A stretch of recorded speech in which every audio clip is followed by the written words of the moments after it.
When did we start going wrong? Give my dar back to me. I didn't have the energy to go to the bedroom, so I quietly slept on the living room sofa that night. A few days later, my son-in-law, Andrew, visited me before heading to work. It's almost over. Leaving those words behind, Andrew headed to work. His unusually firm tone gave me a sense of unease, but I didn't think much of it. That night, my husband David came home and headed straight to the bathroom without saying a word. I no longer felt anything towards his back. Even though our relationship was so cold due to the layout of the houses, I still had to sleep in the same room. I quietly entered the bedroom after David fell asleep. However, I couldn't fall asleep, even with my eyes closed. I tossed and turned, unable to sleep, as the clock struck midnight. At that moment, I felt someone's presence in the room. With my heart pounding, I opened my eyes and saw Andrew standing there. Why? Ignoring my question, Andrew pulled me out of bed and forcibly pushed me into the closet. He then squeezed in with me and closed the door just enough to see the room. What's going on? Keep quiet. Andrew silenced me with one hand, and I couldn't help but comply. He quietly watched the room through the crack in the door. It's almost time. I didn't know what we were waiting for, but I complied with him. A few minutes later, something happened. What? I gasped at the clear and eerie change in the bedroom, unable to do anything but watch. People prefer happy endings over sad ones. A conclusion where no one is missing and everyone is smiling happily. But does a story where everyone is happy even exist? Isn't someone's happiness always accompanied by someone else's misfortune? This is the story of my happy ending. Happy birthday, Mom. I am Stephanie, and I am turning 57 this year. At this age, it's normal not to remember your own age. But I do because my daughter Emily always congratulates me thoughtfully every year. This year, she gave me a beautiful fountain pen, something I can use regularly as I work full-time. Last year, it was a purse. And this is from me. Happy birthday. Emily, who has grown up so kind, has a husband. His name is Andrew, a former colleague of Emily's. Andrew is quiet and often seems a bit absent-minded. When she first introduced him as her boyfriend, to be honest, I was a little worried. However, I gradually realized that the way he looks at Emily is full of kindness, and he can truly be there for others, which reassured me a lot. Even now, though he speaks a bit hesitantly, the present he handed over was carefully wrapped, and inside was a lovely scarf. Andrew is very polite and also a very kind person. I am happy to be surrounded by such wonderful people. Thank you, both of you. I'll cherish it. Thank you too. And guess what? I bought a cake, so let's eat it soon. I'll cut it. Thanks, honey. Okay, Mom, sit right here. The cake was neatly divided into 4 pieces. Yes, we are not a family of 3. As Andrew was distributing the cake onto plates, the living room door opened. You guys are noisy. Dad. Hi. It's Mom's birthday today. Oh, is it? Do you have a piece for me too? Yes. Here you go. Keep it down. I'm going to sleep soon. Taking the cake from Andrew, my husband, David, went straight to the bedroom without looking at me or Emily. What was that? Not even a happy birthday to Mom. Well, it can't be helped. It's been like this for years. I don't mind anymore. David used to be a very kind person. We had promised to be good parents together and had Emily. At first, I thought David was trying to be a good father too. He would rush to Emily before I could when she cried and would bring home toys almost every day. But raising a child, for better or worse, takes up a lot of time. David started prioritizing his desires over spending time with Emily. As a result, young Emily didn't become very attached to David. Perhaps because he didn't like that, David began to avoid spending time with Emily even more, eventually only coming home to sleep. No matter how sick Emily or I got, David remained indifferent, and it seemed the emotional distance between us only grew. By the time Emily was in elementary school, the money David provided had decreased, and to support our living and Emily, I worked tirelessly. However, David's behavior and the dwindling money in recent years have been suspicious. Coming home late every day, unusually low savings, the smell of perfume he never used to wear. He's probably having an affair. Or maybe he's hooked on nightclubs. Either way, it doesn't matter. He's long past the point of being forgiven. Yet, he's so clever at hiding it that I can't get definitive proof, and time just passes in this ambiguous state. I'm sorry, Mom. It's okay.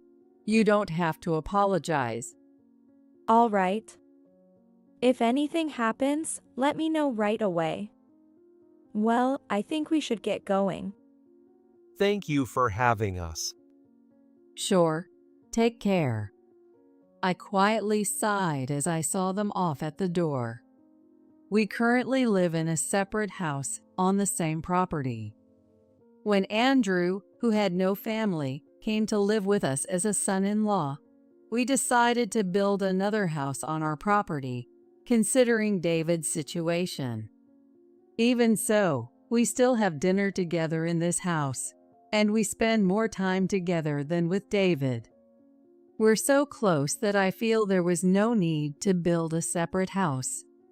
To me, they are my family, and I plan to continue living with the three of us somehow. However, such a life didn't last forever. One evening, I was driving home after finishing work early for a change when I received a call from Andrew. Stephanie, Emily has been in an accident. What? She was hit by a truck. I was at work when I got the call from the hospital. I'm heading there right now. Bye. Wait a second. He spoke with a speed I never thought possible for him, and then hung up immediately. What? Emily had an accident? How? Is she okay? I was in a state of semi-panic, but I quickly changed direction and headed to the hospital. I need to contact David. Even though he usually doesn't show much interest in us, I thought surely he would rush over in an emergency involving his daughter. The monotonous dial tone echoed in the car, but it never stopped. No matter how many times I called, he never picked up. It was as if he didn't care about us at all. I even called David's workplace, but they said he had already left for the day. He left work but isn't answering his phone? Where on earth is he during Emily's crisis? Anger welled up inside me, but when I saw Emily's changed appearance at the hospital, none of that mattered anymore. Emily. Is this really Emily? Really? When I arrived at the hospital, I was led to a cold room, not a waiting room or treatment room, but a place with several things covered in white cloth. One of the cloths was pulled back, and Andrew was standing next to it. It was unmistakably a person. Red and black wounds on the skin, black hair. But it no longer had a human shape. The sight made me dizzy. It was Andrew who supported me as I almost collapsed. She apparently saved a child from being hit. It's so like Emily, isn't it?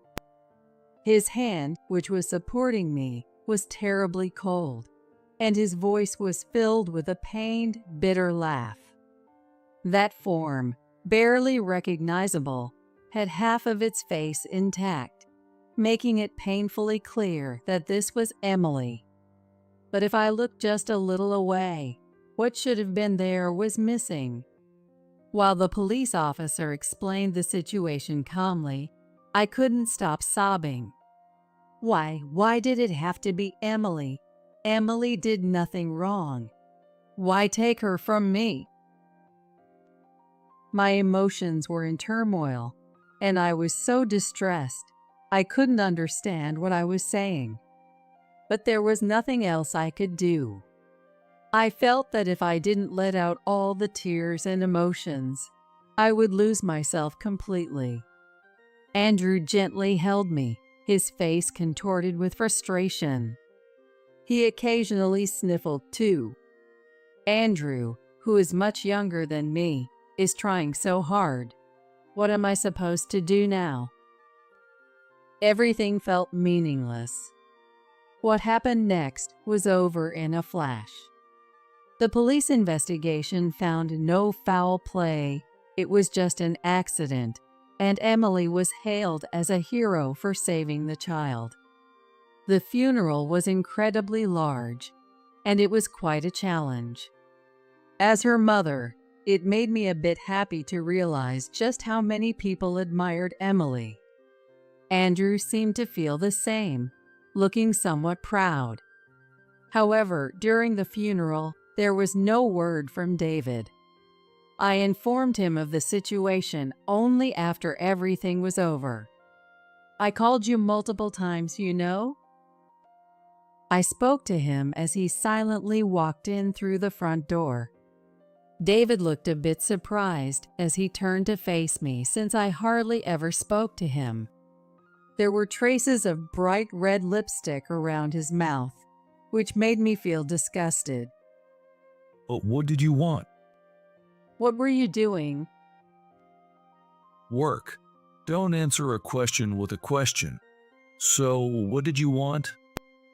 I called his workplace again, and they told me David had taken a few days off. Work? Don't make me laugh. But I no longer had the energy to say that. Emily was in a car accident. We had her funeral yesterday. I see. That's unfortunate. It felt like a blow to the head. What kind of father talks about his daughter's accident as if it were someone else's problem? No sign of sadness or distress. Shouldn't he be more upset? Yes, very unfortunate. So, what were you doing during Emily's emergency? I told you work. It's unfortunate about Emily, but I was working. Don't make me repeat myself. David said that in an irritated tone and disappeared into the bedroom. My hands clenched on my lap. I'm so frustrated. David's behavior showed he felt nothing, even after Emily was gone. And more than anything, I was angry at myself for not being able to say anything back to him. How did it come to this? When did we go wrong? Give me back Emily. I didn't have the energy to go to the bedroom that day, so I quietly fell asleep on the living room sofa with my bad feelings swirling inside me. Since then, The days David came home have clearly decreased. Tonight, it's just Andrew and me having dinner together. The table, full of empty seats, has no smiles. Only a lonely feeling lingers there with a heavy atmosphere. Since then, I haven't been able to do anything and am currently on an extended leave from work. Even at home, I don't do anything, just stare at photos of Emily. Seeing me like this, Andrew often helps with the housework. He frequently expresses concern, but I can only give vague responses each time. I feel a bit sorry for him, but I didn't want to think about anything for a while. Andrew sometimes mumbles as if he's talking to someone, but even that doesn't matter to me. One day, Andrew visited my house before heading to work. In the morning, he's usually busy getting ready, so he typically comes in the evening. What happened? What's wrong? It's almost over. What's almost over? Before I could ask, Andrew had already left for work. His unusually firm tone gave me a slight sense of unease. I had no idea what he was talking about, but I figured it must be something work-related, so I didn't think much of it and spent another empty day as usual. That night, for the first time in a while, David came home. He said nothing and headed straight to the bathroom, leaving me with no feelings toward him anymore. Still, due to the layout of the house, I had to sleep in the same room. I quietly entered the bedroom after David had fallen asleep, but I couldn't fall asleep, even with my eyes closed. I tossed and turned, unable to sleep, as the clock struck midnight. At that moment, I felt someone's presence in the room. Wondering what was happening, I opened my eyes and saw Andrew standing there. "Why are you here?" Ignoring my question, Andrew pulled me out of bed and forced me into the closet. He then squeezed in with me, closing the door just enough so we could still see the room. The closet was cramped and stifling with both of us inside. "What's going on all of a sudden?" Keep quiet. Andrew silenced me with one hand, and I couldn't help but comply. He quietly watched the room through the crack in the door. It's almost time. Not knowing what we were waiting for, I complied with him. The room gradually became misty and white. The previously stifling closet air turned icy cold. The mist gathered around David's pillow and slowly took the shape of a woman. What? I recognized that figure immediately. It was Emily.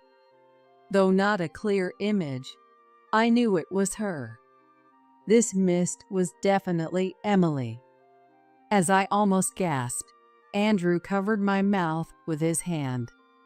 Emily was muttering something beside David, and as she did, he seemed to be more and more tormented. It looked like she was performing a ritual to make him suffer. Watching it, I felt short of breath and broke into a cold sweat. This went on for a while, and just when Emily stopped moving, she suddenly dissipated and vanished into thin air. The suddenness left me completely confused. David was no longer tormented, but his forehead was drenched in an abnormal amount of sweat, proving that what I had seen was not a hallucination. I turned to Andrew for an explanation. Not here. We left the closet and headed to the living room.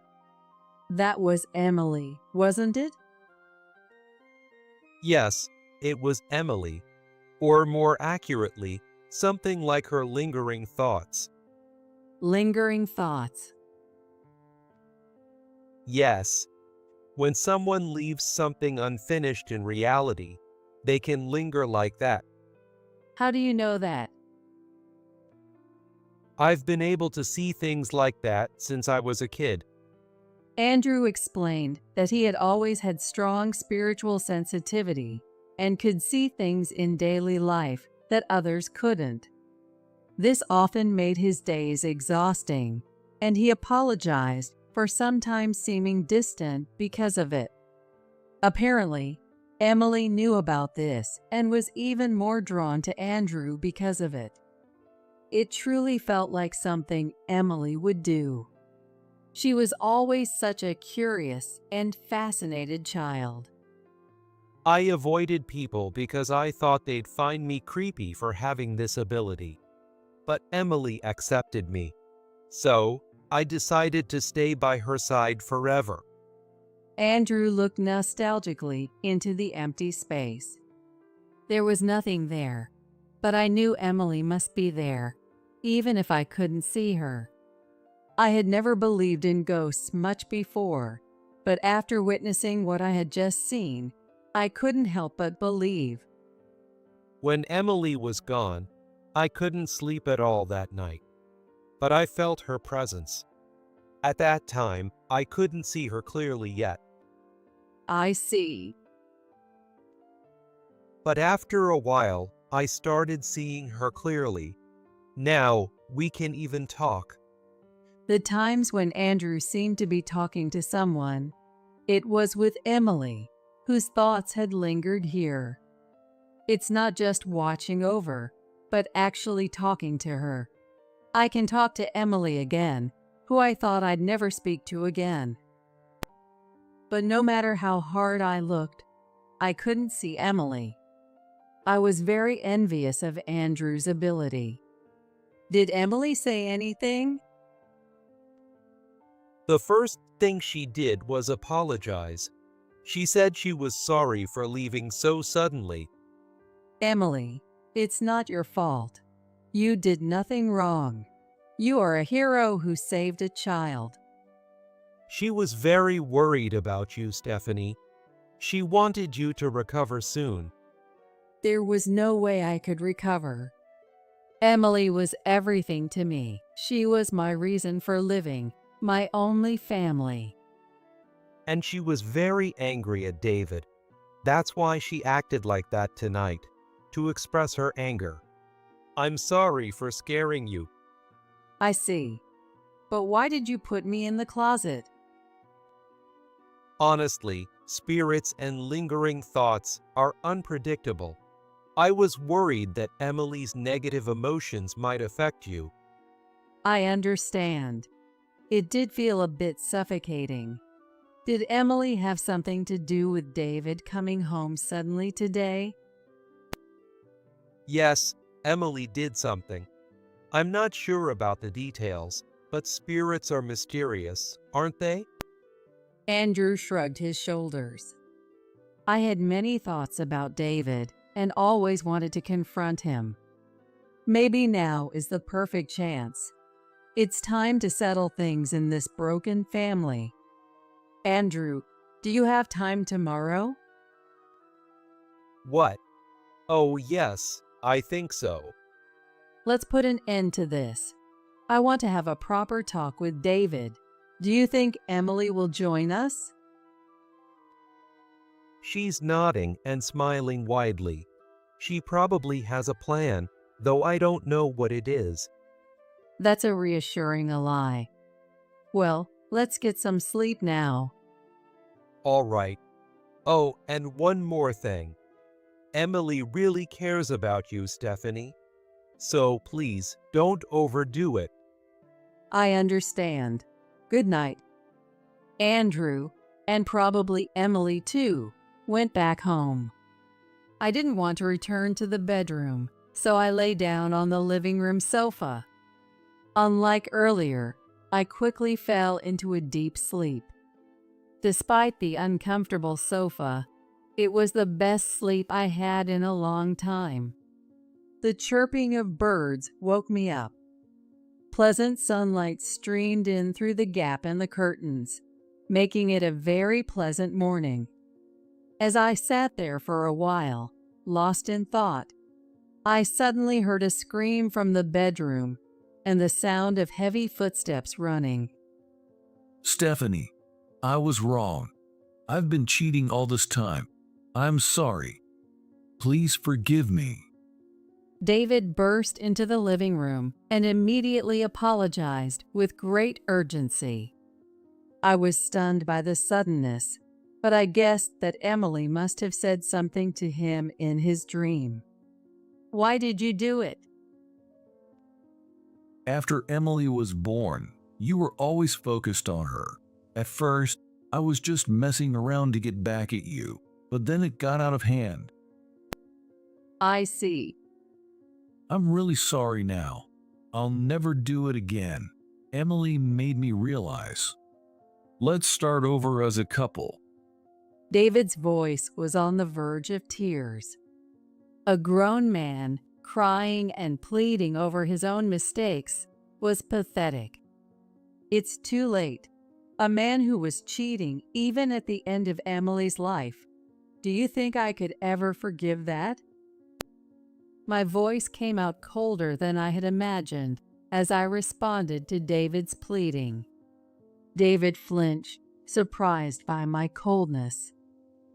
But if only you hadn't been so focused on Emily and ignoring me. It's not just my fault, it's yours too. David raised his voice in desperation, making me tense up. At that moment, the front door opened, and Andrew walked in. Seeing him, or rather the empty space to his left behind him, David started to shake. Oh, so you can see her, David. Emily, no, it's not like that. I never stopped caring about you. I was just lonely. I wanted to attend your funeral. I really did. David desperately tried to explain, but he was speaking to empty air. Yet, I knew Emily was there.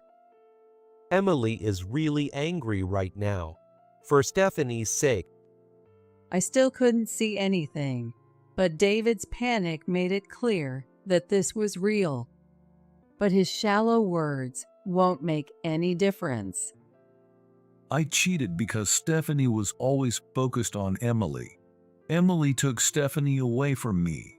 Why should I have to listen to you? No father should ever say that his wife was taken away by their daughter. We had promised to raise her together. David was breaking that promise, blaming others, and not understanding his own wrongdoing. Stephanie, tell her you'll forgive me. Otherwise, who knows what Emily will do to me? Hurry, please. Even now, he was only thinking about his own safety, and it was truly pathetic. Even Andrew looked disgusted. Come on, Stephanie. I'm your husband. Emily, I'm your father. Let's talk this through. We'll understand each other. I'm appalled. How did I stay with this man for so long? I should have realized his twisted thinking sooner. But today, I can finally put an end to this ambiguous life. I no longer see you as my husband or Emily's father. Disappear from my life. The moment I said that, David's eyes widened and he slumped. He stared at the floor with lifeless eyes, muttering something unintelligible. I didn't know what had happened and instinctively moved closer to him. It's okay. But Andrew stopped me. Suddenly, I felt as if someone was hugging me from the front. There was only David, now devoid of will, in front of me. But I instinctively felt it was Emily. Even though I couldn't see, touch, or hear her, I knew that Emily was holding me. I felt warmth. "Thank you," I said, hugging her back. I'm sorry. I thought I heard that voice from somewhere. You don't need to apologize. Of course, I feel very lonely, but I'm happy to feel you one last time like this. Thank you for everything. Be happy." Emily's presence and warmth faded away. Suddenly overwhelmed by loneliness, I reached out desperately, but my hand grasped nothing but air. Stephanie, you're incredible. Emily looked the happiest I've ever seen her. As her mother, I was sure there were more things I could have done for Emily. But hearing Andrew's words made me feel at peace. If Emily is satisfied, that's enough. I'll carry my regrets to the grave. David remained there, his head hanging low and unmoving. After that, we took him to a psychiatrist. Sometimes he would return to his senses, trembling in fear and muttering something again. The doctor, puzzled by these unusual symptoms, ultimately decided to admit him to a psychiatric hospital. Even seeing David, who is now an empty shell, didn't stir any sympathy in me. This was the bond of parental love that Emily had left for David. Well, now that everything is over, I think I'll return to work. This may not be a complete resolution. Emily is gone, and David is broken. From the outside, it might look like a bad ending, but my heart feels strangely refreshed. All the years of suffering over David are finally over. I got to hold Emily one last time. Andrew, with his kind heart, supports me as family. For me, this is a happy ending. I have no regrets left. Technically, I am still married to David. Honestly, I have no intention of taking care of him in the future, but for practical reasons like health insurance and the house, I haven't divorced him. Still, I feel a slight twinge of guilt, so I occasionally check on him. However, since he's in a psychiatric hospital, I can't visit him. He continues to live in fear and apology every day, and it will be a long time before he can be discharged. I don't wish for his unhappiness, but I do hope he atones for his sins. On the other hand, Andrew seemed a bit disappointed that Emily's presence had vanished. I can't see Emily anymore, but I'm glad to see you looking much brighter, Stephanie. He truly is an endearing person. We once talked about our future. Andrew, you don't have to worry about me anymore. You're free to live your life. There's no need for you to stay in this house. That's true, but if it's all right with you, Stephanie, I'd like to stay here. Why? Emily always appreciated you. She said she could pursue what she wanted and grow up straight despite everything because of you. Emily, that's not true. No, I feel the same way as Emily. There's something about you, Stephanie. Your incredible capacity for love. Living here, I've come to think of you as my real mother. Andrew said this while turning slightly red and looking away. Seeing him like that, I couldn't help but laugh, thinking how he really seemed like my own son. He looked a bit disgruntled, but then started laughing with me, maybe finding it amusing too. As our laughter echoed, a refreshing breeze blew through the room. It was a breeze as pleasant as Emily's bright smile.